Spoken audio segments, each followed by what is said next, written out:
우리 옆에 분들 바라보며 인사하겠습니다. 성령 충만하세요. 충만하세요.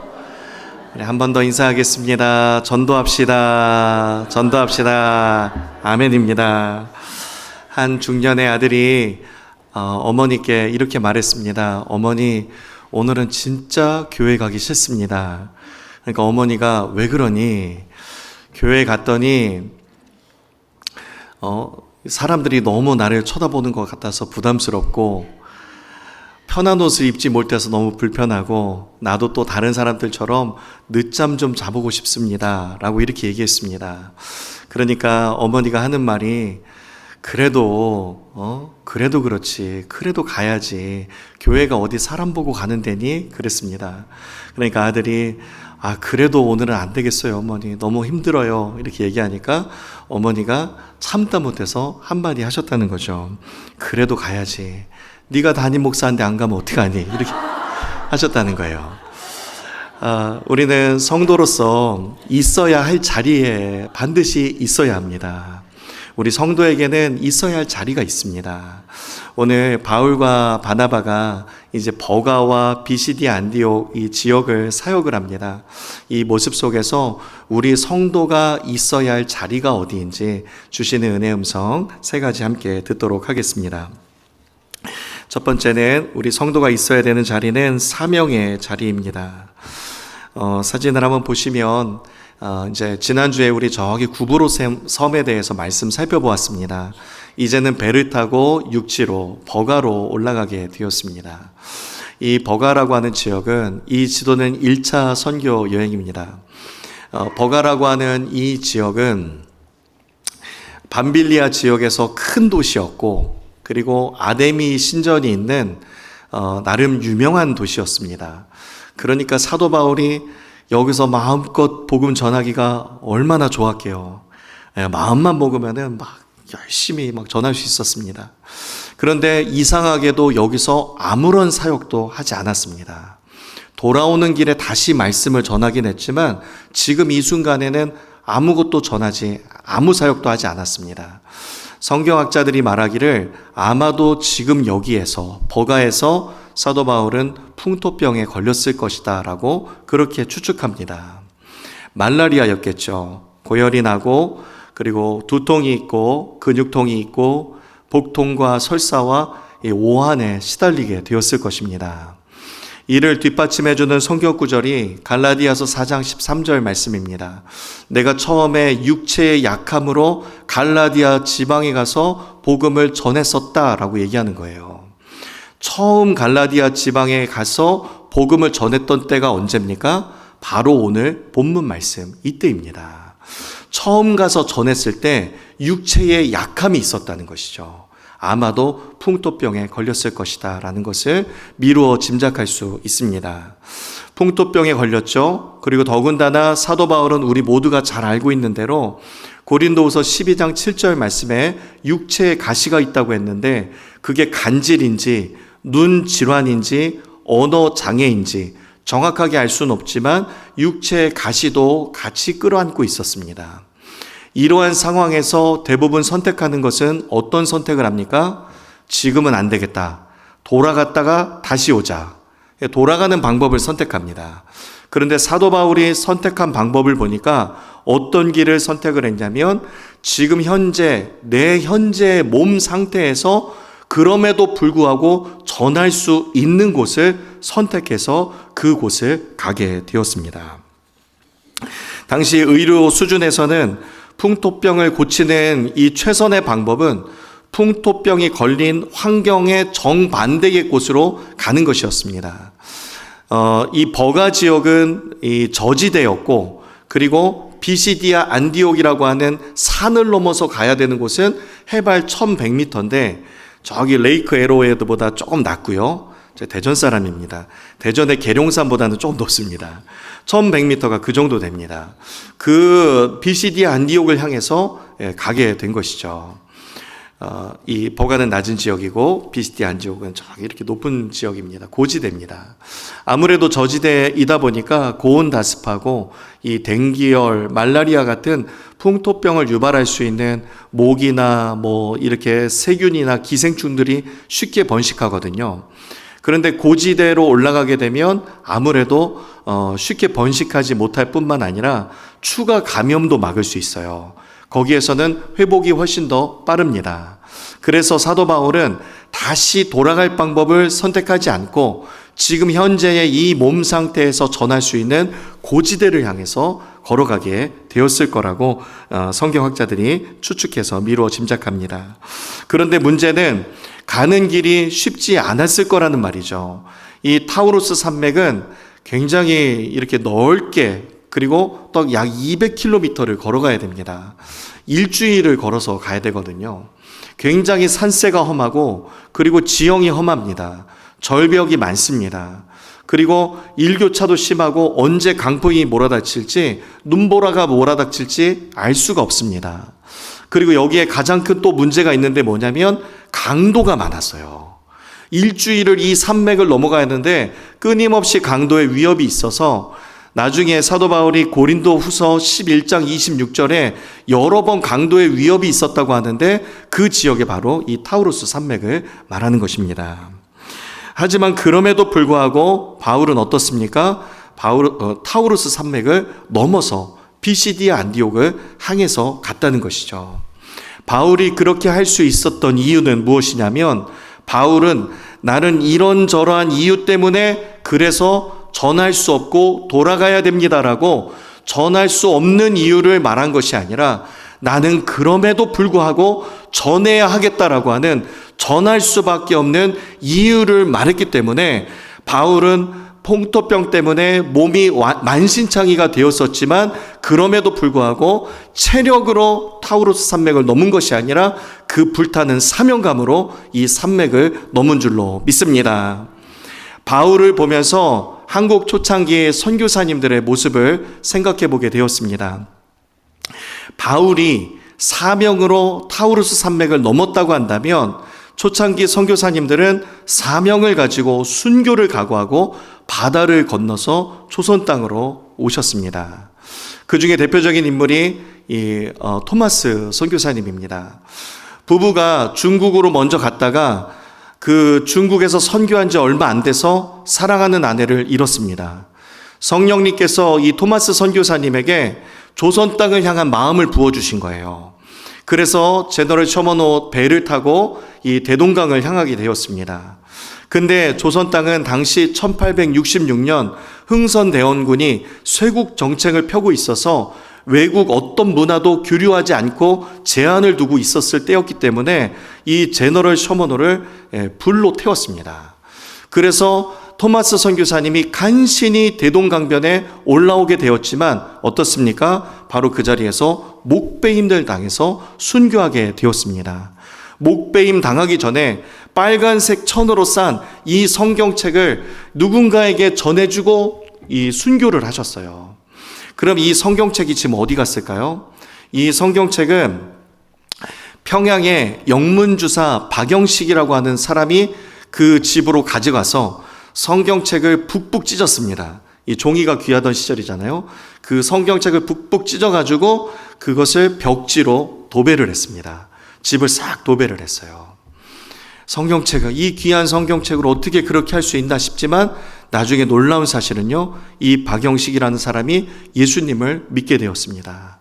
그리고 이 박영식의 집이 예배 처소로 바뀌어서 이곳이 널다리꼴 교회가 되었습니다. 그리고 더 중요한 사실, 이 교회가 훗날에 어떤 자리가 된 줄 아십니까? 평양 잔대영 교회가 이 자리에 세워지게 된 것입니다. 그리고 유명한 1907년도 평양 대부흥운동이 바로 이곳에서부터 시작되었습니다. 토마스 선교사님, 젊은 26세, 27세의 젊은 나이에 순교의 피를 흘리고 거기에서 순교했어요. 그 순교가 무슨 의미가 있나 싶지만 토마스 선교사님의 그 순교의 피가 조선 땅 전체를 다 도배하게 되었던 것입니다. 토마스 선교사님 역시도 마찬가지입니다.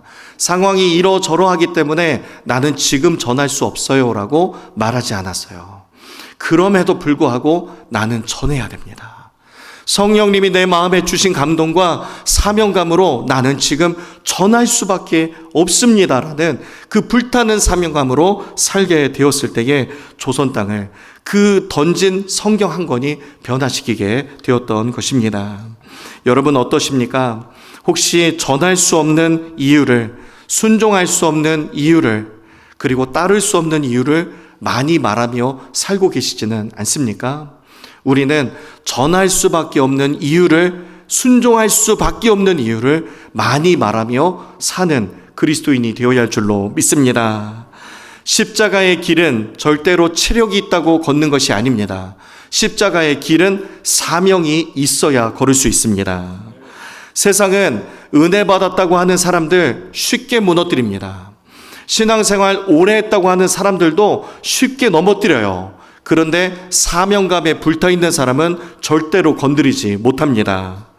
바울이 전할 수밖에 없는 이 이유를 가지고 타우루스 산맥을 넘게 되었을 때 아니라고, 나는 그럼에도 불구하고 전해야 된다고, 아니라고, 나는 그럼에도 불구하고 저기를 가야 된다고 가서 전하게 되었을 때에 이 선교 여행의 첫 번째 교회인 갈라디아 교회가 그때 세워지게 되었습니다.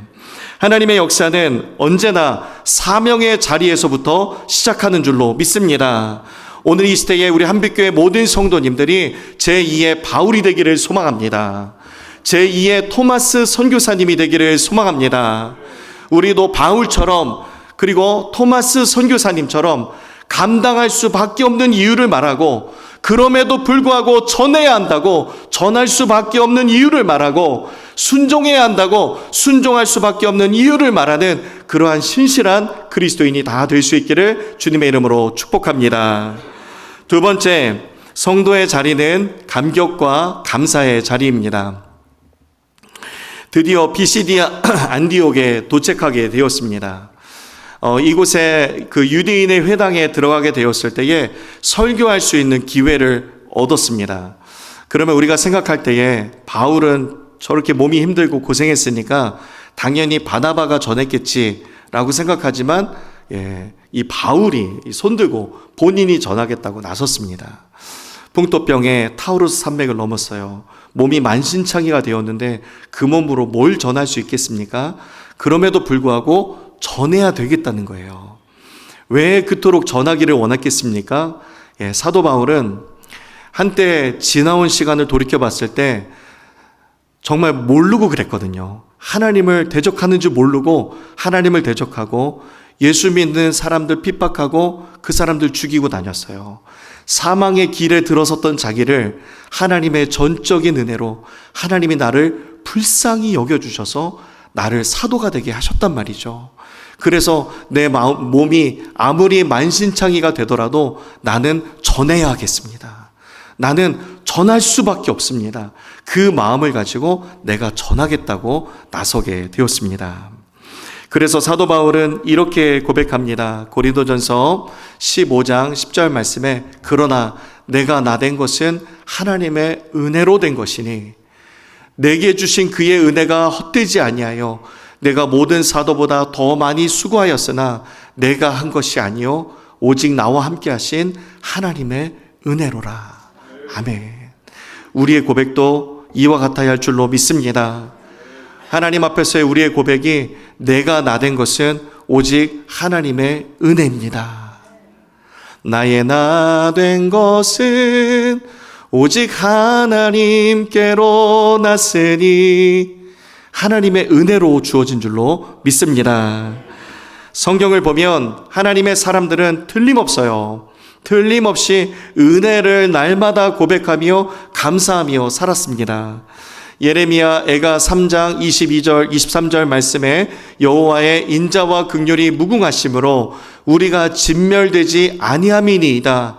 이것들이 아침마다 새로우니 주의 성실하심이 크시도소이다. 아멘. 우리는 진멸될 수 없는 존재라는 것을 예레미야는 이미 알고 있었습니다. 본질상 진노의 자녀예요. 그런데 긍휼이 풍성하신 하나님이 그 큰 사랑으로 인하여서 허물로 죽은 우리를 그리스도와 함께 살리셨습니다. 하나님이 그 은혜에 의하여 믿음으로 말미암아 구원을 얻게 하셨는데 우리에게서 난 것이 아닙니다. 오직 하나님의 선물인 줄로 믿습니다. 예레미야는 그 은혜의 감격을 알고 있었어요. 오늘 새 날을 맞이하여서 오늘 내가 눈 떠서 하나님을 찬양할 수 있는 것이 오직 하나님의 은혜라는 것을 알고 있었습니다. 그래서 예레미야는 어떻게 해요? 아침마다 새로운 감격으로 하나님 앞에 은혜에 감격하며 감사하며 살았다는 것이죠. 시편 103편 2절 말씀에 내 영혼아 여호와를 송축하며 그의 모든 은택을 잊지 말지어다. 아멘. 다윗의 고백입니다. 다윗 또한 하나님의 은혜를 잊어본 적이 없어요. 그래서 매일매일 날마다 하나님 앞에 은혜에 감사하며 살았습니다. 은혜를 기억하니까 감사가 나오는 것입니다. 은혜를 잊어버리니까 불평이 나오는 거예요. 여러분, 하나님의 은혜를 기억하십시오. 그러면 우리의 삶에 감사할 수밖에 없는 줄로 믿습니다. 불평이 많았던 한 남편이 있다고 합니다. 전기, 전자제품을 너무 좋아했다 그래요. 사줘도 또 사달라 그러고 부족하다 그러고 이제 편안히 앉아서 쉴 곳이 필요하다고 그랬다고 합니다. 그래서 아내가 사주기를 전기가 아주 세게 들어오는 전기 의자를 사줬다는 거예요. 예, 전기 안마의자가 아닙니다. 전기가 들어오는 전기 의자입니다. 여러분, 혹시 불평이 나도 모르는 사이에 늘어나지 않았습니까? 내 언어 가운데 불평과 불만으로 여러분 삶을 검은색으로 온통 다 칠하며 살고 계시지 않습니까? 여러분, 은혜에 감사하십시오. 내 몸이 약해도, 내 몸이 아파도 여러분 감사하십시오. 내가 약할 때 주님이 강함 되어 주십니다. 여러분, 내 뜻대로 안 돼도 감사하십시오. 내 뜻대로 안 된 게 얼마나 은혜인 줄 아십니까? 내 뜻대로 다 됐으면 나는 지금 타락해 있을 거예요. 내 뜻대로 안 되게 막으시는 것도 은혜입니다. 기도에 응답하셨다면 여러분 더더욱 감사하시기를 바랍니다. 감사는 환경 때문에 하는 것이 아니라 하나님이 나의 하나님이 되어 주셨기 때문에 하는 것이 감사인 줄로 믿습니다. 지금도 하나님의 나라는 하나님의 은혜에 감격하며 감사하는 사람들을 통하여서 확장되고 있습니다. 오늘 우리의 성도의 자리가 어디입니까? 감격하며 감사하는 자리, 그 자리가 여러분이 서야 할 자리인 줄로 믿습니다. 마지막 세 번째로 오래 참음의 자리입니다. 바울이 설교하게 되었는데 바울의 설교 방법은 똑같았습니다. 일단 구약의 모든 스토리를 쭉 나열해서 설교하였습니다. 그리고 키포인트로 예수 그리스도를 짚어서 이야기했습니다. 23절 말씀에 하나님이 약속하신 대로 이 사람의 후손에서, 다윗의 후손에서 이스라엘을 위하여 구주를 세우셨으니 곧 예수라. 아멘. 사도 바울의 메시지의 키포인트는 예수 그리스도였습니다. 주의 영이 계신 곳에 자유함이 있습니다. 진리가 우리를 자유케 하십니다. 예수님만이 진리가 되시는 줄로 믿습니다. 예수 그리스도를 전하고 29절 말씀에 후에 나무에서 내려다가 무덤에 두었으나 예수 그리스도의 십자가를 전하고 30절 말씀에 그를 살리신지라 부활에 대해서 증거했습니다. 사도 바울의 메시지는 예수 그리스도와 십자가와 부활, 이것이 주된 메시지였습니다. 이 메시지를 듣고 비시디 안디옥 주민들이 발칵 뒤집혔어요. 엄청난 은혜를 받았습니다. 하나님 앞에 회개하는 역사가 나타났습니다. 그러니까 42절 말씀에 우리 읽지 않았지만 42절 말씀에 요청을 하는 거예요. 오늘 이 설교 다음 주에 다시 한번 해주세요. 다음 주가 되었습니다. 44절에 보니까 비시디아 안디옥에 살고 있는 온 시민이 거의 다 모였다 그랬어요.